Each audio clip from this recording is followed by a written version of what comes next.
Hello po sa inyong lahat. Tungkol po sa crystals, ang ikukwento ko sa inyo, tulong ko po ito doon sa napakaraming nagtatanong sa akin kung ano ba ang tamang crystals para sa kanila. Ang sasabihin ko po sa inyo ay base sa experiences ko. Base po sa nakikita ko tuwing gagamitin ko to o sasabihin ko doon sa mga may sakit na yun ang gamitin. May mga experiences po kasi ako to prove that it really works. Kaya yun po ang ikukwento ko sa inyo.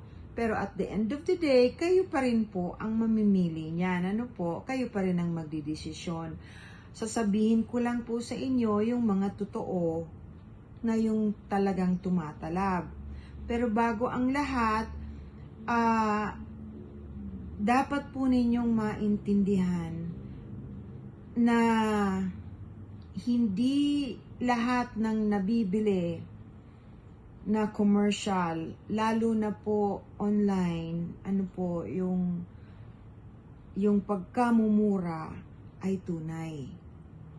I'm sorry. Mas mabuti na pong pumunta kayo mismo sa isang tindahan na legitimate na nagbebenta ng crystals kasi pwede ninyong balikan.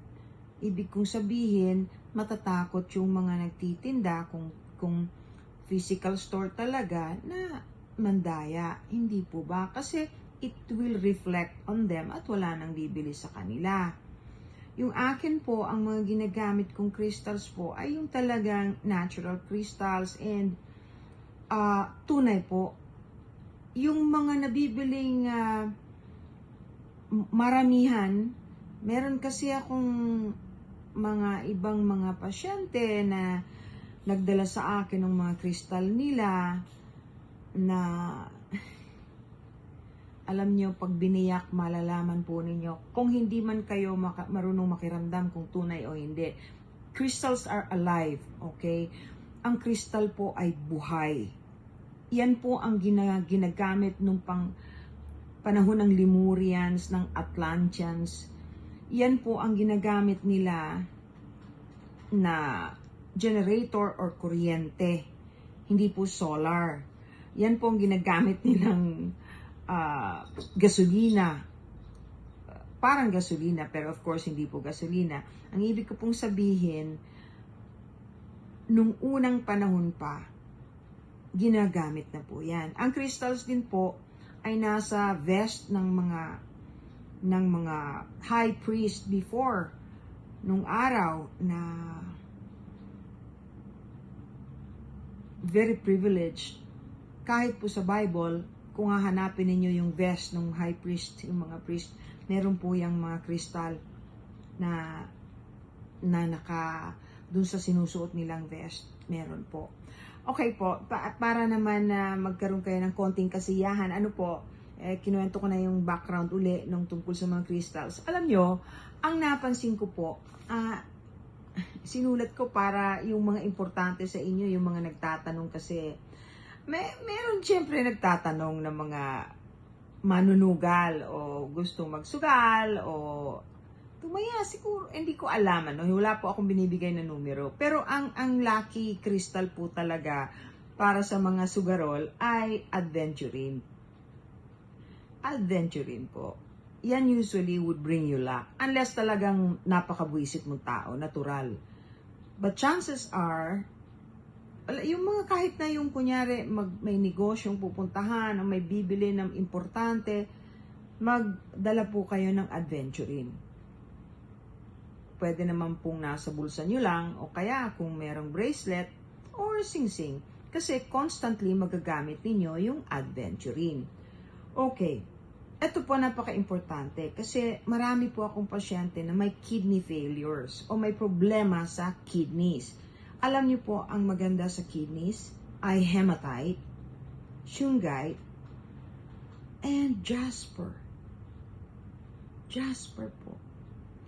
Kung gusto niyo ng legitimate na kristal na hindi kayo lolokohin, na sigurado ako na pwede ko pong isaalang-alang yung pangalan ko. I can guarantee that they're real. Pumunta po kayo sa Crystal Abundance PH. Yung Crystal Abundance PH po, meron naman dito sa TikTok, hanapin nyo lang. Crystal Abundance PH. Look for it. Sa Blue App, meron din po. Pero dito, makikita ninyo, hanapin nyo lang. Crystal Abundance PH. Yun po, okay. Huwag niyong kalimutan, adventuring for gamblers or for people who needs more luck when it comes to yung mga pakikipagsapalaran. Kaya nga pong tinawag na adventuring para sa mga adventurous po yan. And for kidneys, jasper po, hematite, shungite. Pwede rin po ang citrine, pero mas ibang pinagagamitan ko ng citrine. Okay, kung gusto niyo naman po to filter your bloodstone. Pero hindi ko po yan, sa experience ko kasi, hindi ko yan pinasusuot sa may high blood. Pinasusuot ko po yan sa mga low blood. Okay, mamadaliin ko po. Kung gusto niyo naman pong of course, wala pong makakatalo sa yung palagi kong sinasabi sa inyo, Tourmaline, wala pong makakatalo dyan sa mga cancer patients. Talaga namang, it will stop the cancer from progressing. At least that, napaka-importante nun. Tapos yung flushing the toxins and plague, yun sa mga blood vessels po natin, lapis lazuli. Lapis lazuli po yan dapat. Okay? Ako, gumagamit ako sometimes ng rhodochrosite. Alam niyo po yung rhodochrosite, para po yan sa mga may heart disease. Pagpagod ang puso ko, hindi po naman heartbroken. Ibig sabihin na pagod lang physically. Kasi kung maraming emotions na kailangan, ganyan, lalo na sa pag may shooting na drama, pag uwi ko, kasi damang-dama mo yung pagdadrama, pagdadalamhati, nadadala ko pag uwi, magsusuot ako ng rhodochrosite. Pero, ina-advise ko po talaga yan sa mga taong may heart ailment, yung enlargement of the heart, yung mga ganun po. Kailangan nyo po yan. Siyempre, kung sa atay naman po, malachite. Malachite po talaga. Kailangan nyo naman po ng stress reliever. Pwede rin naman ng, Amazonite. Amazonite po, maganda yon. Maganda po yon. Kung gusto nyo maalala yung dreams niyo, every now and then, maglagay ka ng lapis lazuli sa ilalim ng unan, o kaya, moonstone. Pero yung tunay po. Huwag kayong bibili. Ang hirap online. Alam nyo, 90%. Basta, ito po yung akin. Inaano ko lang po sa inyo para huwag naman kayong maloko. Sayang ang pera ninyo. Okay? Kung gusto niyo po ng to guard your aura, napakaganda po nito. To guard your aura, lalo na kung you're feeling sick tapos medyo may butas, o kaya para wag kang yung mga energy vampires ng ganyan. Labradorite to guard your aura. Yan labradorite, para po yung pag ginlaw-galaw ninyo, parang may aurora borealis. Labradorite, okay? Kung gusto naman ninyong hindi na kailangan ni program, pwede naman siguro damburite, pero alam mo, it hams. Kumakanta po yung mga yan. Kung gusto niyo naman po ng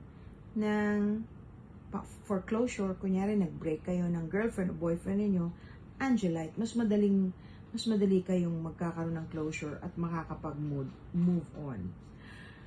Pero tandaan po ninyo, nako, para sa mga subscribers ko, meron akong sasabihin sa inyo tungkol sa isang napaka-special na, actually hindi siya crystal, pero parang crystal ang tawag. Mag-subscribe po kayo if you want to learn things that I don't post na pang public lang. Kasi it helps me and it will help you also. Tandaan nyo po, Crystal Abundance, dito po, Crystal Abundance PH, dito po sa TikTok meron. Puntahan nyo po if you want to, you can get in touch with them, tapos punta kayo sa shop nila. Sabihin nyo na kung ano yung nahanap ninyo. I love you all, I bless you all. Sana nakatulong po.